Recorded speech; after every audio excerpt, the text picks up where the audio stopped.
Muy buenos días. Hoy quiero continuar con la temática que abordé en el video anterior, la noción de la verdad, pero desde el punto de vista ético, para lo cual escogí un filósofo contemporáneo francés, el doctor Michel Foucault, que fue también psicólogo, fue historiador, fue un gran investigador de la cultura helenística o grecorromana, escritor y docente universitario en el Colegio de Francia desde 1970 hasta 1984, impartiendo la cátedra de filosofía.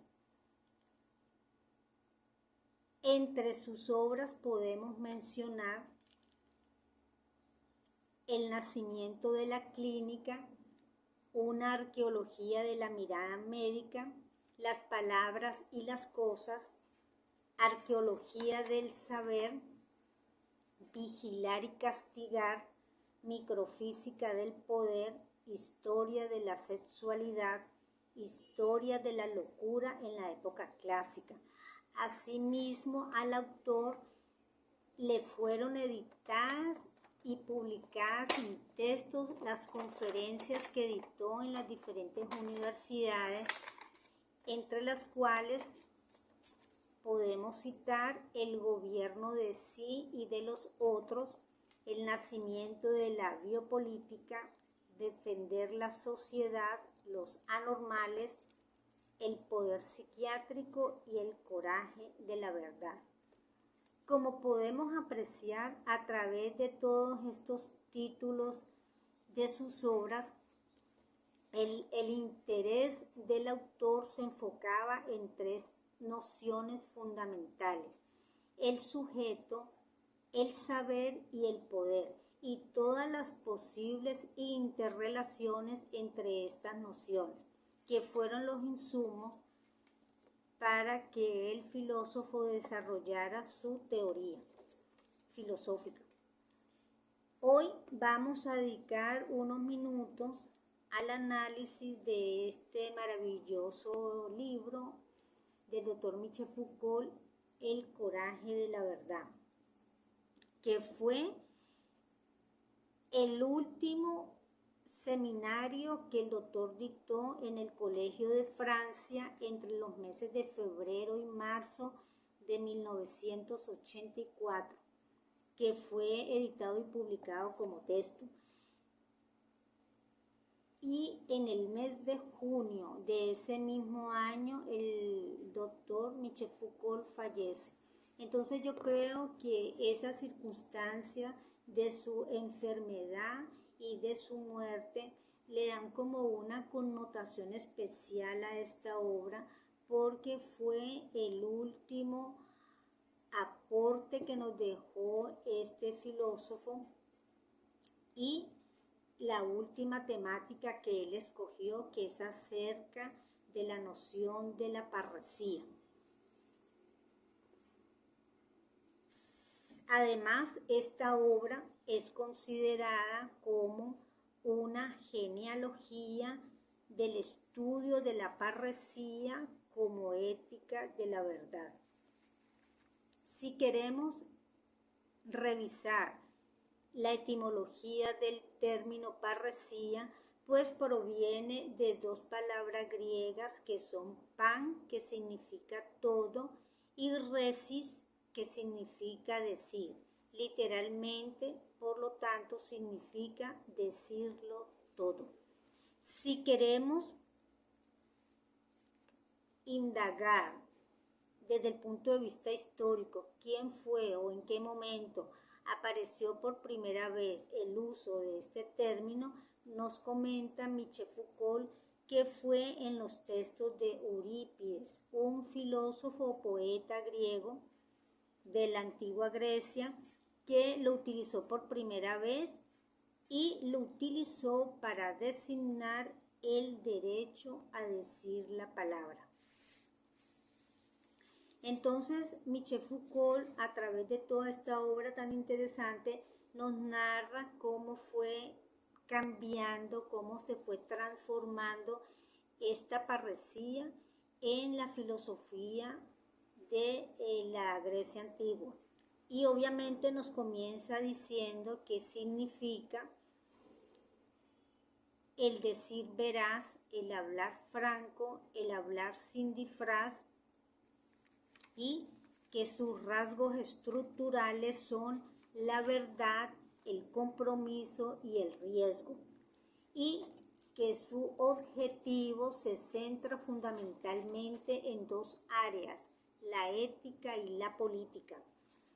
Entonces, el doctor Michel Foucault nos inicia señalando que la parresía comienza a darse en el ambiente de la polis, es decir, de Atenas, como un derecho.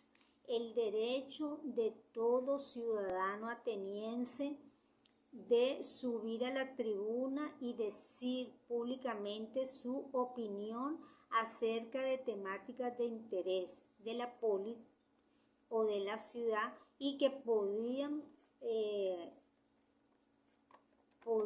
contribuir a la toma de decisiones colectivas. Este tipo de parresía se conoció como la parresía política. Sin embargo, tuvo sus detractores.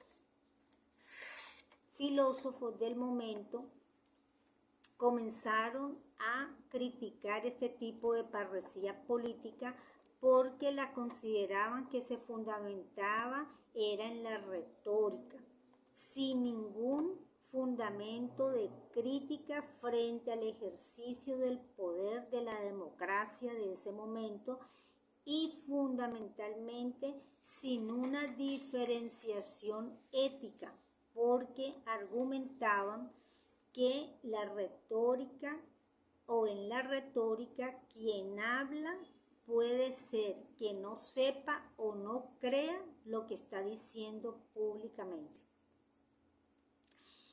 Entre esos detractores de esa parresía política estaba la figura de Sócrates, y fue Sócrates que comienza a realizar otro tipo de parresía. Aquí Michel Foucault comenta que es la primera ruptura, la primera transformación de esta parresía, porque Sócrates no utilizaba la tribuna ni mucho menos la retórica, la consideraba que no era ética, sino que él realiza la parresía en una esfera interpersonal a través de su técnica que es conocida como la mayéutica.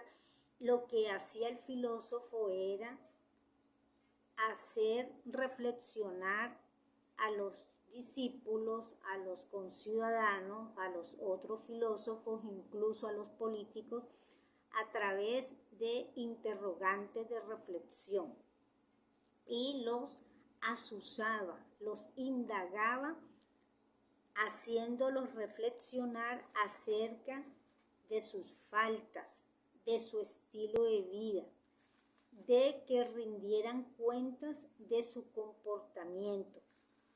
Entonces, esta parresía socrática se conoció como la parresía ética, la cual indaga, revisa, azuza, es la vida de los conciudadanos, y para lo cual el filósofo Sócrates decía que para este tipo de parresía se necesitaba coraje, e interrogaba a sus discípulos y conciudadanos preguntándoles: ¿qué será entonces el coraje? ¿Cuál será la naturaleza del coraje? Y argumentaba que para él se daba ese coraje en dos términos. En el primer término, el coraje de desnudar nuestra propia alma, es decir, revisar la manera como hemos vivido en el pasado y como vivimos en el presente. Y la segunda modalidad del coraje, decía el filósofo, era dar forma y estilo a nuestra vida, a nuestro estilo de vida, pero con ética y reglas de conducta.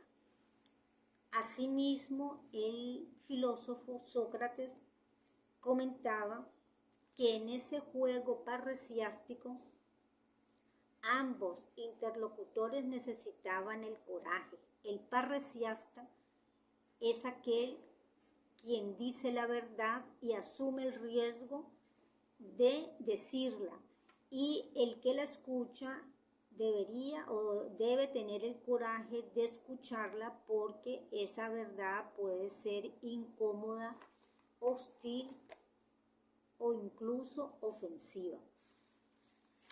Entonces esta práctica de la parresía, que se denominó ética o socrática, comienza a convertirse en una práctica peligrosa porque generaba hostilidad, violencia, incluso hasta la pérdida de la existencia, como efectivamente le sucedió a Sócrates, por realizarla.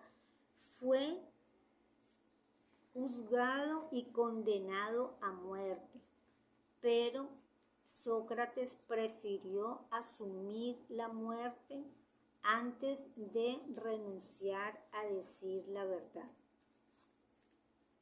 En tal sentido, este filósofo se convirtió en un singular ejemplo de unidad entre teoría y práctica, entre discurso y vida.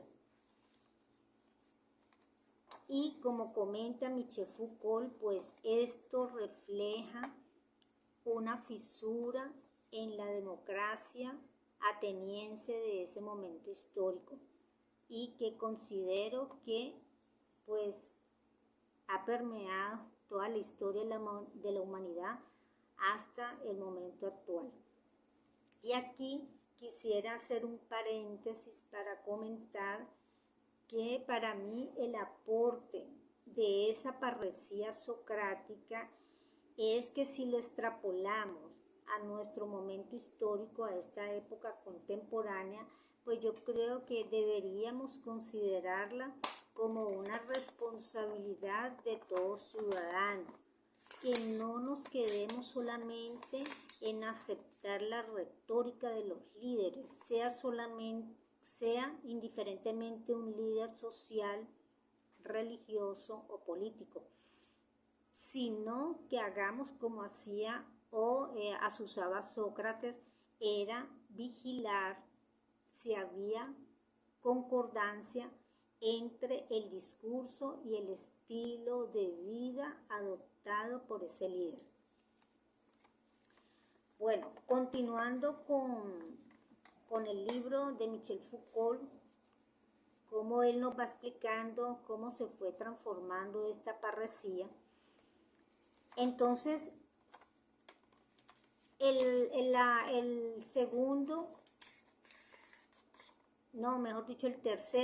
la tercera transformación, porque ya hablamos de la parresía política, la parresía ética o socrática, vendría en la tercera transformación de esta parresía en su práctica, y Michel Foucault nos comenta que es en el pensamiento cristiano. Para el pensamiento cristiano también utilizó la parresía como un decir veraz, como decir la verdad sin disfraz, pero con una interpretación muy diferente. Para el pensamiento cristiano, la parresía era un don de Dios. El dotado de parresía es Dios. Dios es el parresiasta. Y también la consideraban como una virtud apostólica, cuando los apóstoles predicaban el evangelio, o sea, la verdad de Dios, a riesgo de perder hasta su propia existencia. Entonces aquí Michel Foucault nos establece la diferencia entre la parresía griega y la cristiana. En la parresía griega, comenta el autor, que se dio en una relación horizontal, hombre y hombre, mientras que en la parresía del pensamiento cristiano, esa relación se da en un sentido vertical, Dios y el hombre. Y en esa relación, o mejor dicho, esa relación se da debido a la fe y a la confianza del hombre en la palabra o en la verdad de Dios.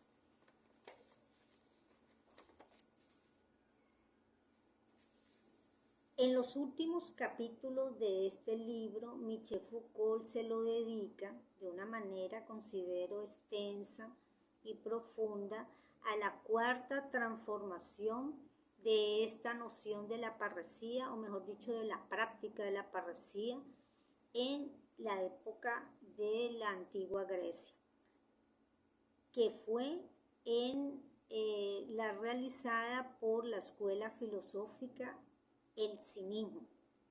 Recordemos que el cinismo fue una corriente filosófica de la antigua Grecia fundada por Antístenes, que fue discípulo de Sócrates, pero que ellos se apartaron radicalmente de la práctica parresiástica que hacía Sócrates, que era mucho más moderada, ética pero moderada. En cambio, los cínicos optaron por una práctica de parresía radical, de crítica radical a las costumbres, instituciones, educación, democracia de esa época vigente y sobre todo a la hipocresía de los valores vigentes de su época. Estamos hablando del siglo V a.C., en la época de la Grecia antigua.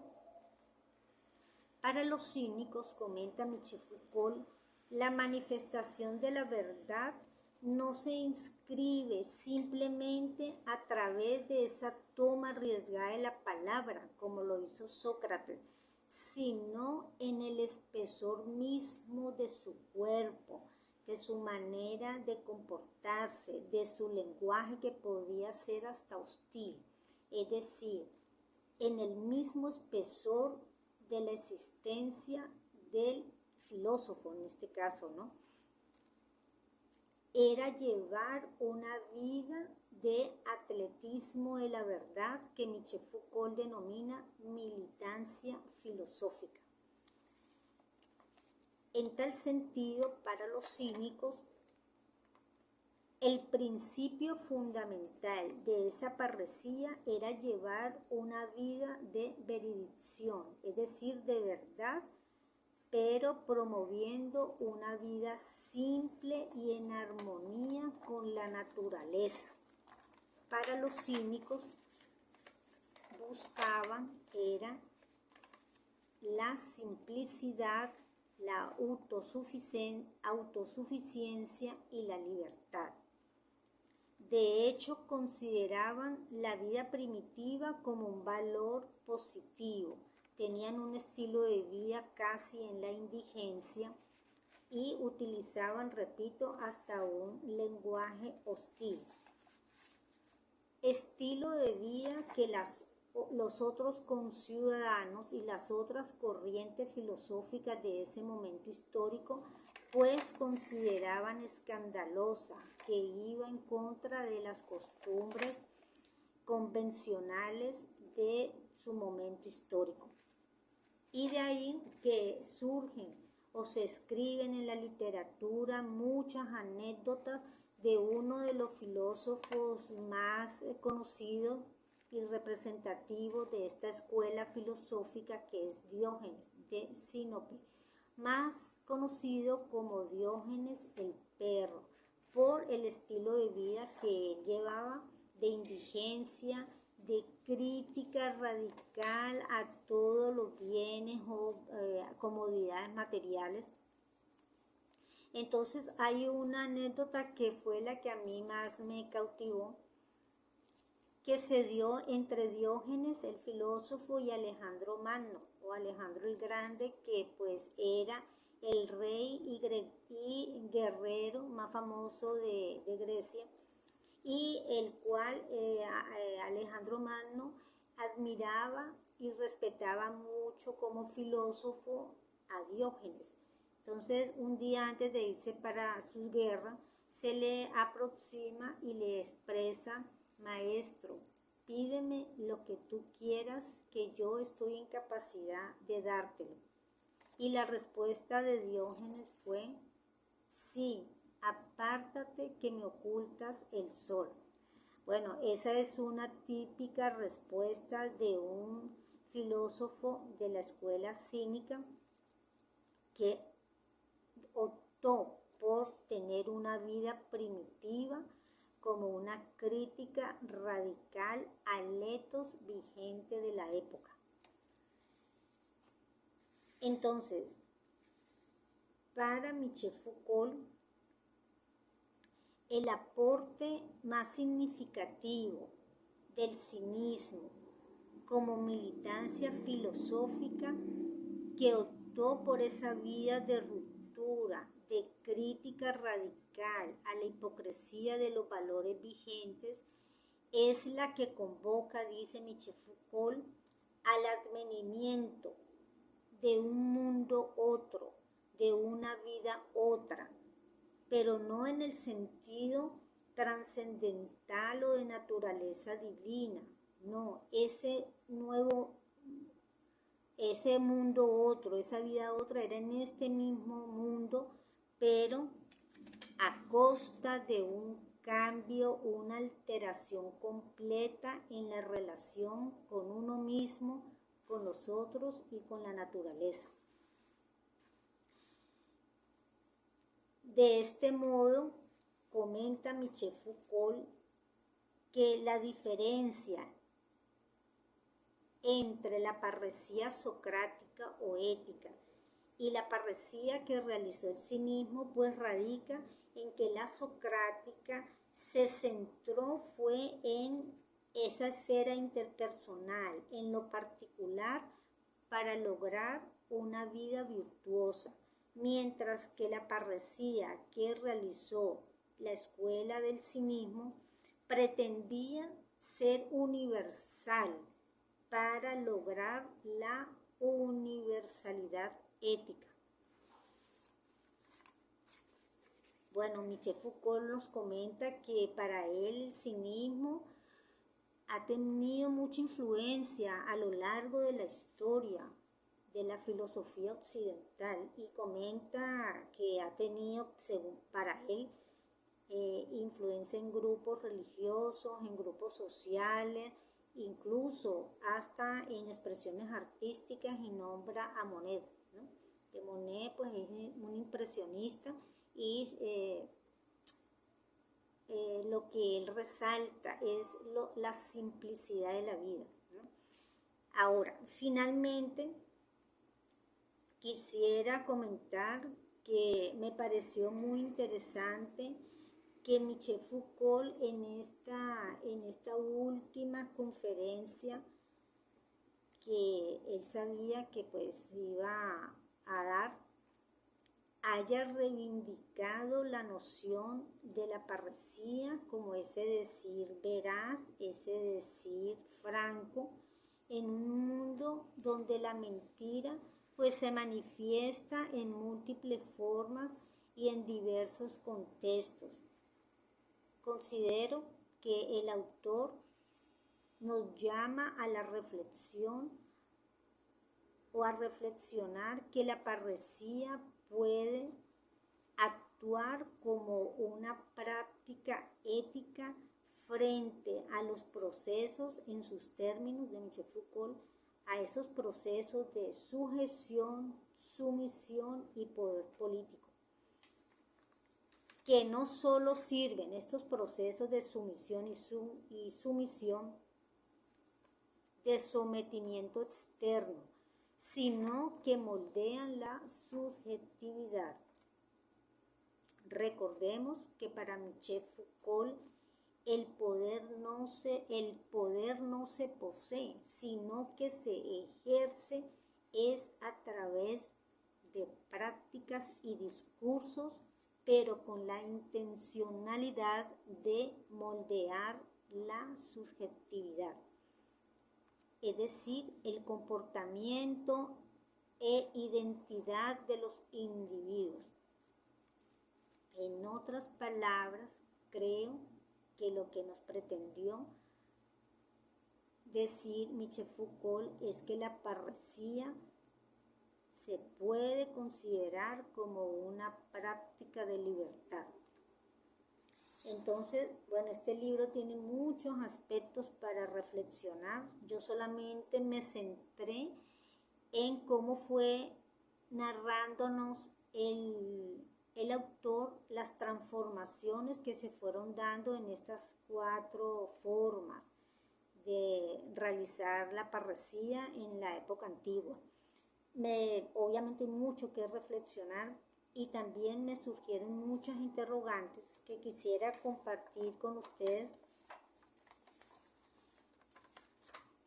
Por ejemplo, ¿será que tenemos el coraje de decirnos la verdad a nosotros mismos?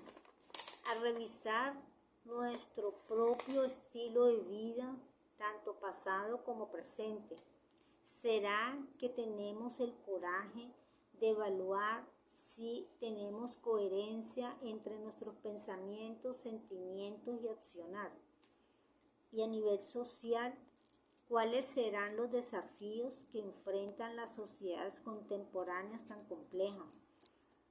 ¿Y cuál será el devenir de la ética política contemporánea?